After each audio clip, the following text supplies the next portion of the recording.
And I just thought about finishing my the listing of every building in CityVille. Hopefully for all of those guys out there that have been watching, thank you, and a little bit of feedback would be nice, because I really don't know if I'm right or wrong on anything about that fact.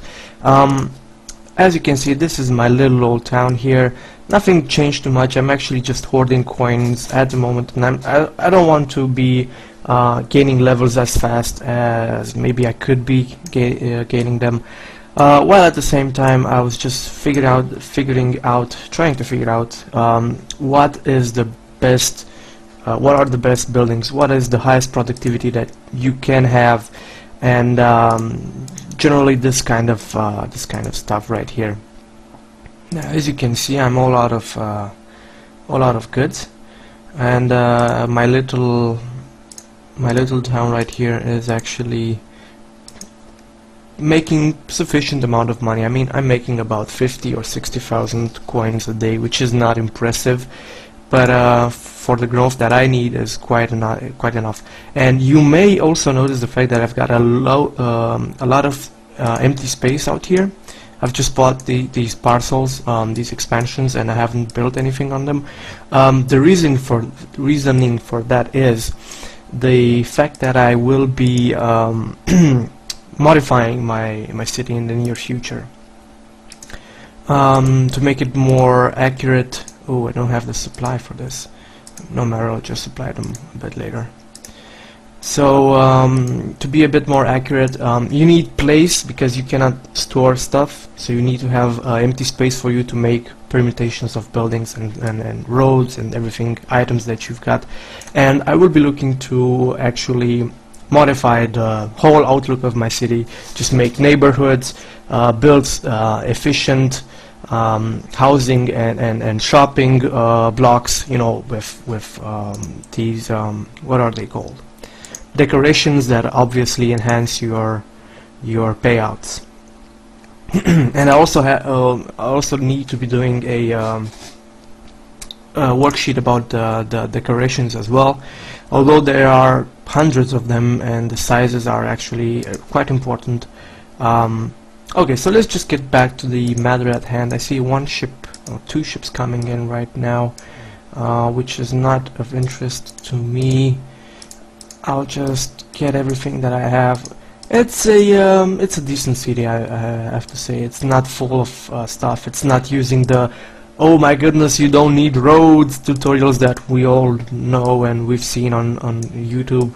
I personally don't think that you know, that's a good reason for building your city with just sidewalks and having an enormous blob of buildings which make no sense, have no aesthetics and such. What I have done today is a spreadsheet about the CityVille shops. Let me just enhance this a bit. Okay, that's it. This is everything that we need. So what we have here is the names of the shops above, and also I have categorized them on income, supply, cost, and the only two factors that I deem important in this spreadsheet are the income per supply, which I have dubbed profitability, which means how much coin you get for each good that you have that you've just served to the population. And we can see all of the data here from all of the shops. You can actually check this out. It is just the same as in the game. And I've actually dubbed income divided through supply, which means actually what I've pointed out before, the exact amount of coins that you get for each good. So the profitability I've dubbed as low when smaller than 4, which means you get 4 coins for each good. And if we take a look at the goods, if we take a look at the goods production worksheet that I've done earlier, the only ones that actually cost less than 4 times, you know, so for example, if you only buy goods from Charlieville on the train, and you only sell them in a bakery, then the amount of coins going into the production of the goods and coming in from the bakery is exactly the same. Of course, you would not like that. You would like to actually make a profit, and generally everything that is above 2 or even 1%, but there is no building that makes 1%, is actually making you profit. Is actually kind of good. Good. So at this point, we can easily assess the situation and say that the shops that give you less than 4 coins for each served goods are actually low income shops or low profitability shops, and these are only the first 5 shops in the line right here. Now the ones that give you before somewhere between 4 and 5 are actually the medium amount of profitability, and everything that goes above 5 is actually the highest profitability overall. I should have given this a red color if I remember correctly, and this as well. Okay, so what the green color suggests is the fact that that is the best at its tab. So in our example right here, we've got the sushi shop, or I don't know, restaurant, which actually gives you 5.5 coins for each good that you serve in it. And consider the fact that it only costs 12,500 coins and only needs 110 goods. This is actually the second best in my preference. This is actually my personal preference, and the first one is the handbag shop, which actually costs a lot less and gives almost the same amount of profit out.